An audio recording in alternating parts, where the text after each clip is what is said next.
Hi, it's Rabbi Eisenberg. Welcome to this week's Torah.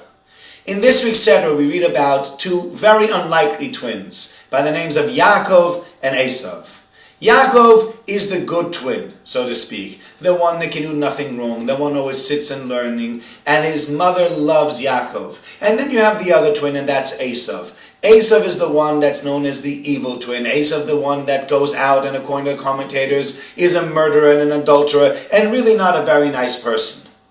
And yet, if we didn't have all the commentaries, if you just looked at the parsha and tried to figure out who's the good one and who's the bad one, you'd find it very, very difficult to be able to call Esav the bad one and Yaakov the good one. Let's have a look at the stories. The first story involves Esav coming home from the field. He's tired, he's worn out, and he comes in and Yaakov is cooking something. And he says to Yaakov, "Yaakov, I'm hungry. Can you give me something to eat?"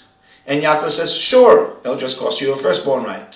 Yaakov wanted this firstborn right from Esav, and he's trying to schlep it out of him. And so now that Esav is vulnerable, he turns around and he says, "How about now you sell me your firstborn right?" That doesn't sound fair.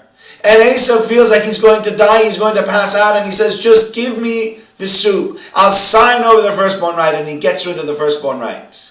And then you look further down in the parsha, and we read about how Yaakov comes and steals, in inverted commas, the blessings that are meant to go to Esav. Esav was given the opportunity to get blessings from his father. Esav's father calls him in and he says to him, "I would like you to get these blessings. I have some special blessings to bestow upon you." And Esav says, "No problem." And he goes out and he prepares food for Yaakov, and he's ready now to bring this food to Yaakov. And for whatever reason, he's delayed. And Yaakov instead is being sent in by his mother to go and to steal Esav's bracha. And then Esav walks in and Yaakov says, Yaakov is already gone. And Yitzchak says to him, "Who are you?" And he says, "I am Esav." He says, "But I've already given away your blessing. I don't have it to give to you anymore." And Esav says, "Wait, who took it?" He says, "It must be your brother Yaakov who came. Yaakov came and tricked you." And Esav said, "What a charlatan, what a trickster. He's tricked me twice now. He's stolen my firstborn right and now he's stolen my blessings." And Esav bursts out in tears, and Yaakov gives him Yitzchak gives him whatever he's got left over as a blessing. If you read this story, you would say to yourself, Yaakov is the evil one. Esav seems to be the innocent person. So how do we understand this?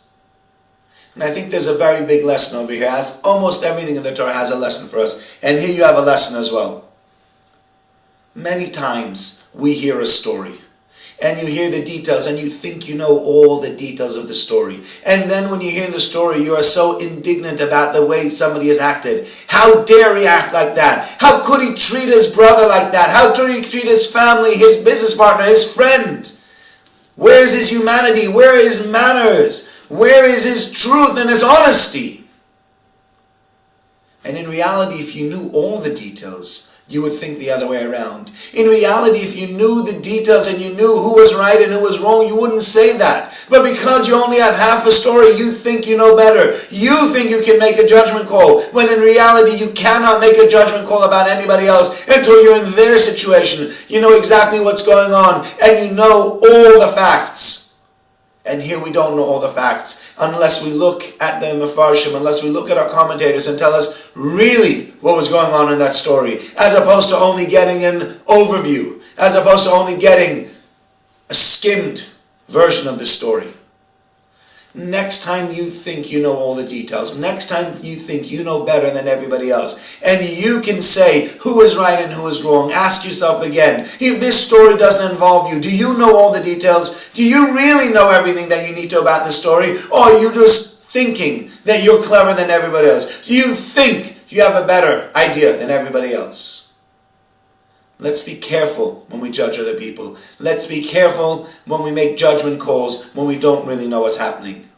This way, we won't get things wrong, and we will live a much happier and better life.